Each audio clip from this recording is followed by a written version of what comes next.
ഇനി നമുക്ക് പോകേണ്ടത് മലബാറിലേക്കാണ്. മലബാറിൽ ഏറ്റവും പ്രധാനപ്പെട്ടത് ലീഗിൻ്റെ തെരഞ്ഞെടുപ്പ് രീതികളാണ്. മുസ്ലിം ലീഗ് മൂന്നാമതൊരു സീറ്റ് ചോദിക്കുന്നുണ്ട്. അത് ലഭിക്കുമോ? അസ്ലം, എന്താണ് തോന്നുന്നത്?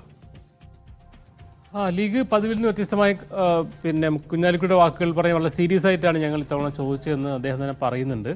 അതുകൊണ്ട് തന്നെ ഇക്കാര്യത്തിൽ ഒരുപക്ഷെ 15-ാം തീയതി തന്നെ തീരുമാനമാകും എന്ന് പറഞ്ഞെടുത്ത് നിന്ന് ആ യോഗം തന്നെ ഒരു ഉഭയകക്ഷി യോഗം തന്നെ മാറ്റിവെച്ചതിൽ അതൃപ്തി ഇപ്പോഴും നിലനിൽക്കുന്നുണ്ട്. നമുക്ക് മനസ്സിലാക്കാൻ കഴിയുന്നത് മൂന്നാമതൊരു സീറ്റ് ഒരുപക്ഷെ ലീഗിന് ലഭിച്ചെങ്കിൽ അതേസമയം വരുന്ന രാജ്യസഭാ സീറ്റ് അത് ലീഗിന് കൊടുക്കണം വേണ്ടയോ എന്ന കാര്യത്തിലുള്ള ഒരു ചർച്ചയാണ് ശരിക്കും കോൺഗ്രസും ലീഗും തമ്മിൽ ഇപ്പോൾ ഒരു തീരുമാനമാകാതെ മുന്നോട്ട് പോകുന്നതെന്നാണ് മനസ്സിലാക്കാൻ കഴിയുന്നത്. ലീഗിൻ്റെ തന്നെ ആഭ്യന്തരത്തിൽ നിന്ന് പറയുന്ന കാര്യം, ഞങ്ങൾ മൂന്നാമത് സീറ്റ് വാങ്ങുകയാണെങ്കിൽ ലഭിക്കേണ്ടത് കോഴിക്കോടോ കണ്ണൂരോ അല്ലെങ്കിൽ വടകരയൊക്കെയാണ്.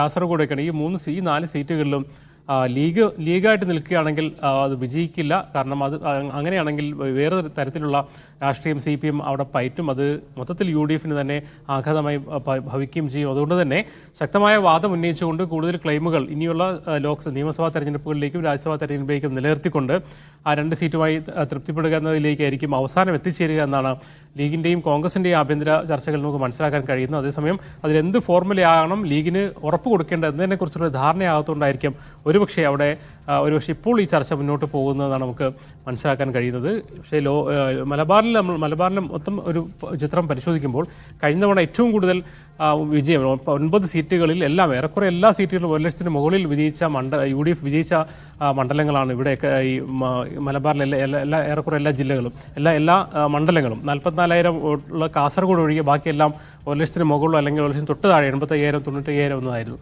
ആ അവസ്ഥയിൽ ഇത്തവണ എന്തായാലും മാറ്റം ഉണ്ടാകുമെന്നാണ് UDF-ഉം LDF-ഉം തന്നെയും കരുതുന്നത്. കാരണം കഴിഞ്ഞ തവണ ഉണ്ടായ കോൺഗ്രസിനോട് വലിയ തോതിൽ അനുഭവം പ്രകടിപ്പിച്ച രാഹുൽ തരംഗമോ അല്ലെങ്കിൽ അത്തരം കാര്യങ്ങൾക്കപ്പുറത്തേക്ക് കുറച്ചുകൂടി ന്യൂനപക്ഷ വോട്ടുകളിൽ ചെറിയ മാറ്റങ്ങൾ പ്രകടമാണ് എന്നാണ് 2 മുന്നണികളും കരുതുന്നത്. ഏറ്റവും പ്രധാനപ്പെട്ട കാര്യം എന്ന് പറയുന്നത് കഴിഞ്ഞ തവണത്തെ പോലെ UP അല്ലെങ്കിൽ ഇന്ത്യ മുന്നണി ഒറ്റയടിക്ക് ഭരണത്തിൽ വരുമെന്നുള്ളൊരു പ്രതീക്ഷ ആ അർത്ഥത്തിൽ പൂർണ്ണാർത്ഥത്തിൽ ഇല്ല. രാഹുൽ രണ്ടാമത് വരുന്നതുകൊണ്ട് തന്നെ ആദ്യത്തിൻ്റെതായ തരംഗം ഒരുപക്ഷെ പ്രകടമാകണമെന്നില്ല. അതിനപ്പുറത്തേക്ക് ഈ രാമജന്മഭൂമി അല്ലെങ്കിൽ പ്രതിഷ്ഠാ ദിനത്തോടനുബന്ധിച്ചും മറ്റുമൊക്കെ അത് തുടർന്നുണ്ടായ കോൺഗ്രസിലെ ഒരു ആശയക്കുഴപ്പം എന്തായാലും BJP-യുടെ അധികാരത്തിൽ വരും. അതുകൊണ്ട് തന്നെ അതിശക്തമായി BJP-യെ എതിർക്കാൻ പാർലമെൻറ്റിനകത്തും പുറത്തും കഴിയുന്ന ഒരു നിര ഉണ്ടാവുക, അതിൽ LDF-ഉം UDF ഒക്കെ ഉണ്ടാവുക, CPM ഒക്കെ ഉണ്ടാവുക എന്നൊരു തരത്തിലേക്ക് ന്യൂനപക്ഷ രാഷ്ട്രീയത്തിലെ ചർച്ചകൾ, ന്യൂനപക്ഷ സമുദായത്തിനകത്തുള്ള ചർച്ചകൾ തരംതിരിഞ്ഞു മാറുന്നുണ്ടോ എന്നൊരു ഒരു നിരീക്ഷണം CPM തന്നെ പങ്കുവയ്ക്കുന്നു. അതുകൊണ്ട് തന്നെയാണ് പ്രധാനപ്പെട്ട നേതാക്കൾ ഇറക്കിക്കൊണ്ടുള്ള ഒരു മത്സരത്തിലേക്ക് CPM മലബാറിൽ പോകുന്നത്.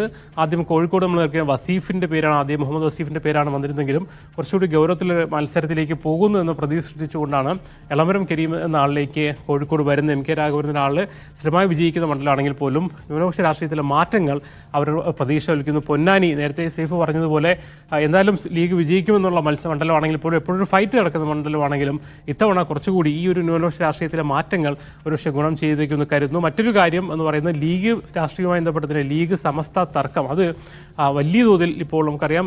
SKSF-ന്റെ സമ്മേളനം, പിന്നീട് നടന്ന ഖാദി ഫൗണ്ടേഷൻ്റെ പരിപാടികളൊക്കെ തന്നെയും ഒരുമിച്ച് പോകുന്നു എന്നുള്ള കാര്യങ്ങൾ പുറത്ത് പറയുമ്പോൾ പോലും ആഭ്യന്തരമായ വലിയ തോതിലുള്ള തർക്കം നടക്കുന്നു. അത് ശരിക്കും ഇടതുമുന്നണിയിലേക്കുള്ള വോട്ട് ചോർച്ചയായി ഭവിക്കുമോ എന്നൊരു നിരീക്ഷണം പലരും രാഷ്ട്രീയ നിരീക്ഷകർ മുന്നോട്ട് വയ്ക്കുന്നുണ്ട്. ഇത്തരം കാര്യങ്ങളൊക്കെ തന്നെയും മലബാറിലെ രാഷ്ട്രീയവുമായി ബന്ധപ്പെട്ട് വളരെ പ്രധാനപ്പെട്ട. അതുകൊണ്ട് തന്നെ ഈ തെരഞ്ഞെടുപ്പിൽ CPM വളരെ ഗൗരവത്തോടുകൂടി ഈ മണ്ഡലങ്ങളെ തെരഞ്ഞെടുപ്പ് ശ്രമിക്കുമ്പോൾ അതിൽ പൊന്നാനി, മലപ്പുറവും വയനാടും മാറ്റി നിർത്തി കഴിഞ്ഞാൽ ബാക്കി മണ്ഡലങ്ങളൊക്കെ തന്നെയും ശക്തമായ പോരാട്ടം നടക്കും. അതിൽ പല മണ്ഡലവും കഴിഞ്ഞവണ നഷ്ടപ്പെട്ട പല മണ്ഡലങ്ങളും തിരിച്ചു പിടിക്കാൻ കഴിയുമെന്നുള്ള പ്രതീക്ഷ ഇടതുമുന്നണി വയ്ക്കുന്നുണ്ട്. അതേസമയം എല്ലാ നിലവിലെ സ്ഥാനാർത്ഥികൾ, നിലവിലെ MP-മാർ, വളരെ ശക്തമായ ജനകീയ അടിത്തറയുള്ള MP-മാരുടെ സാന്നിധ്യവും വീണ്ടും രാഹുൽ ഗാന്ധി എന്തായാലും ഏറെക്കുറെ ഉറപ്പിച്ചിരുന്ന, പ്രത്യേകിച്ച് ഇന്നത്തെ സന്ദർശനത്തോടു കൂടി തന്നെ രാഹുൽ ഗാന്ധി വയനാട് മത്സരിക്കുന്ന ഏറെക്കുറെ ഉറപ്പാണെന്ന് കോൺഗ്രസ് നേതാക്കൾ പറയുന്നുണ്ട്. ഇതെല്ലാം മുന്നിൽ വെച്ചുകൊണ്ട് മുന്നോട്ട് പോകാൻ കഴിയും എന്നാണ് ശരിക്കും. അല്ലെങ്കിൽ കഴിഞ്ഞ തവണത്തെ പ്രകടനം ഒരുപക്ഷെ ഏതെങ്കിലും മണ്ഡലങ്ങൾ, ഇപ്പോൾ ആലത്തൂരിനെ പോലെ ഏതെങ്കിലും മണ്ഡലങ്ങൾ നഷ്ടപ്പെട്ടാൽ തന്നെയും അത് മറികടക്കാൻ, നിലവിലെ അവസ്ഥയിൽ CPM മറികടക്കാൻ കഴിയുമെന്നാണ് പ്രതീക്ഷിക്കുന്നത്. എന്തായാലും നമുക്ക് ചുരുക്കി പറഞ്ഞാൽ ശരിക്കും കഴിഞ്ഞ തവണത്തെ പോലെ വളരെ ഒരു ഏകപക്ഷീയമായ ഒരു കാറ്റ് ന്യൂനപക്ഷങ്ങളിലെ വോട്ടോ അല്ലെങ്കിൽ മലബാറിലെ വോട്ടുകളോ UDF അനുകൂലമായി പോകുമെന്ന് ഒറ്റയടിക്ക് നമുക്ക് പറയാൻ കഴിയില്ല. അതിനപ്പുറത്തേക്ക് ചില സാധ്യതകൾ വന്നിരിക്കുന്നു. അതുകൊണ്ട് തന്നെ ഈ തെരഞ്ഞെടുപ്പ് കഴിയുമ്പോൾ നമ്മൾ നേരത്തെ ചോദിച്ച പോലെ ലീഗിൻ്റെ രാഷ്ട്രീയത്തിലേക്ക് തന്നെ വീണ്ടും വരികയാണെങ്കിൽ ലീഗിൽ തന്നെ ഇടതുമുന്നണിയിൽ പോകണോ വേണ്ടേ എന്നുള്ള ചർച്ചകളുടെ ഇടയ്ക്ക് സജീവമായിരുന്നു.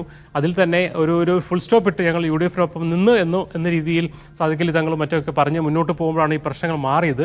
അപ്പോഴും ലീഗിനകത്ത് പറയുന്ന ഒരു കാര്യം എന്ന് പറയുന്നത് ഈ ലോക്സഭാ തെരഞ്ഞെടുപ്പുകൾ നിർണായകമാണ്.